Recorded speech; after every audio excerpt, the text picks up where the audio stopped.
A call to re-examine your faith. Unquestionably, there is nothing more important than having an impeccably factual and rational basis for one's faith. To the many who think of faith as a belief strongly held and without evidence to support it, and often even in spite of much evidence to the contrary, that may seem an outrageous statement. Logically, however, if believing something strongly doesn't make it so, as human experience daily proves, then it is the greatest folly to continue on with a faith that has no basis in fact, but merely in fancy, and must therefore inevitably prove to be empty. The cost could be eternal and irrecoverable. That being the case, how much better it is to lose one's faith now, while there is still time to discover the truth, than to find out too late that one has been following a lie. Such disillusionment often follows when a young person matures, leaves home to work or attend university or enter the armed services, and is no longer under parental and church influence. This could be the case whether one were a Buddhist, Hindu, Muslim, or an adherent of any other religion. The same holds true for someone who has claimed to be a Christian but has no personal relationship with Christ on his terms.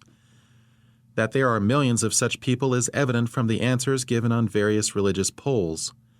Many a young person raised in a Christian home, having professed faith in Christ and having long attended and even been active in a good evangelical church, has later rejected Christ on the basis of peer pressure or a little quote-unquote higher education, or out of necessity to justify a godless lifestyle.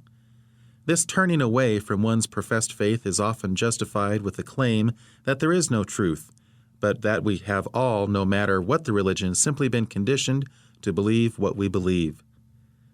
Since the days of Freud, psychology has long promoted the theory that any religious faith is merely a conditioned response learned, especially in youth. That may well be true in many cases, but it cannot serve as justification for abandoning what one has been taught from childhood. The issue is whether what one was persuaded to believe is the truth or not. Tragically, the truth has often been abandoned for a more appealing lie. In fact, this idea of conditioning is a myth that must be dispensed with in our search for true faith. The very fact that the person has rebelled against his upbringing and alleged conditioning is itself proof that this theory is false.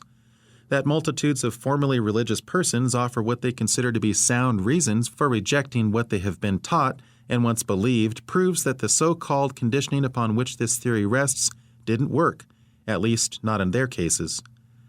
The very rebellion the theory has been adopted to excuse disproves the conditioning theory.